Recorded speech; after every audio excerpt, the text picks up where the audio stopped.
Hi, I'm Dave Gardy for Cybersecurity TV from our studios here near Washington, D.C. for this special presentation.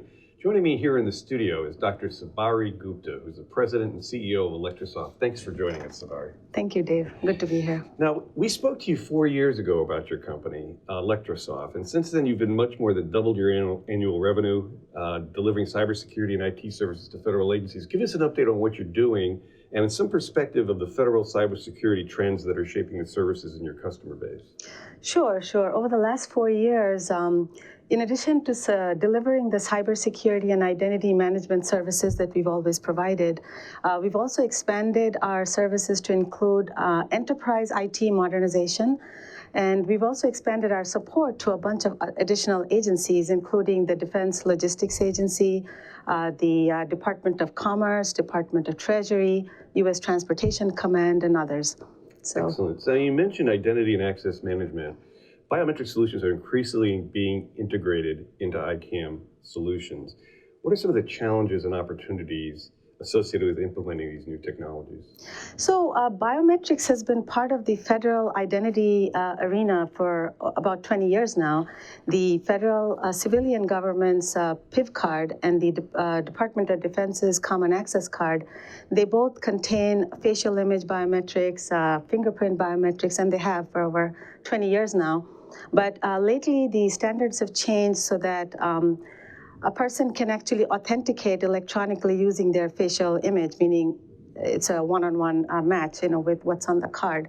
But aside from that, the federal identity space has really been pushing for multi-factor authentication because that's much stronger than single factor, as of course, I'm sure you know.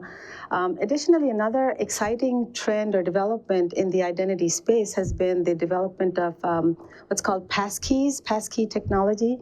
Now, what that is that it's a strong cryptographic authenticator that is enabled when you use your biometrics, such as a facial image or your fingerprint. And then that cryptographic key can then be used to authenticate the person to a remote website or a system. So those are some of the trends happening in the federal identity space, I would say. Now, zero trust architecture is becoming a critical framework for federal agencies. What are the biggest implementation challenges with organizations face with implementing zero trust, and what advice do you have for agencies? So zero trust architecture, that's a big initiative, actually. It's a very broad initiative that impacts, I would say, every single facet of the IT environment within an agency or an organization, including users, devices, networks, applications, data, you name it. Everything is involved. And so some of the challenges that arise as a result is that when organizations are trying to implement zero trust architecture, there's a huge organizational culture change that needs to happen. Different parts of the organization that never had to talk to each other before, now they have to talk and figure out how to work together.